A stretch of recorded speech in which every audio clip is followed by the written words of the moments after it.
আসসালামু আলাইকুম রহমতুল্লাহ।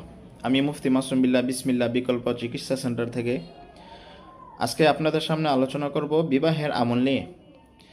এটা বর্তমান সমাজে অনেক গুরুত্বপূর্ণ একটা আমল এবং বড় একটা বিষয় হয়ে দাঁড়িয়েছে। অনেকেই আছেন যে প্রাপ্তবয়স্ক হয়ে গেছেন, বিবাহ শাদী হচ্ছে না, বা বাড়িতে যদি দেখতে আসে, দেখার সময় অনেক পছন্দ করে পারে না, তারা এখনই বিবাহ শাদী করিয়ে নিয়ে যায়, কিন্তু বাড়ি থেকে চলে যাওয়ার পর তারা আর কোনো খোঁজখবর নেয় না, ঘটক সব কোনো আগ্রহ দেখায় না। এমনকি যে মেয়েকে দেখে গেছে বাড়িতে পছন্দ হয়েছে, কিন্তু বাড়ি থেকে যাওয়ার পরে বলতেছে তাদের পছন্দ হয় নাই। ছেলেদের ক্ষেত্রেও অনেক সময় এমনটা হয়, মেয়েদের ক্ষেত্রেও অনেক সময় এমনটা হয়। এ নিয়ে ফ্যামিলি, আত্মীয় স্বজন, প্রতিবেশী অনেক কথা শোনায় আপনাদেরকে, অনেক চিন্তিত হন।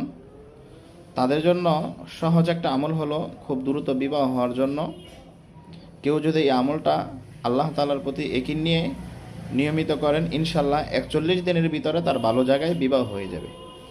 আমলটা হলো ফজরের সুন্নতের পরে ফরজের আগে এভাবে বাম হাতের উপরে ডান হাত রেখে ইয়া ফাত্তাহু ইয়া ফাত্তাহু ইয়া ফাত্তাহু 41 বার পড়বেন। এভাবেই থাকবে। তারপরে দোয়া করবেন, হে আল্লাহ, আপনি অতি দ্রুত ভালো একটা জায়গায় আমার জন্য বিবাহের ব্যবস্থা করে দেন। কেউ যদি নিয়মিত এই আমলটা 41 দিন করেন, ইনশা আল্লাহ, আল্লাহ তাআলা অবশ্যই 41 দিনের ভিতরে ভালো একটা জায়গায় আপনাকে বিবাহ শাদীর ব্যবস্থা করে দিবেন।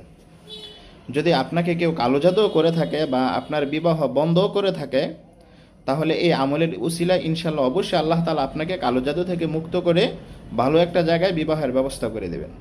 যাদের সঠিক সময় বিবাহ শাদী হচ্ছে না, অনেক পেরেশান হচ্ছেন, তারা ইনশাল্লাহ অবশ্যই আমলটা করবেন। আল্লাহ তাআলা খুব দ্রুত আপনাদের বিবাহের ব্যবস্থা করে দেবেন। আল্লাহ তাআলা সকলকে এই আমলটা করার তৌফিক দান করুন। আমিন।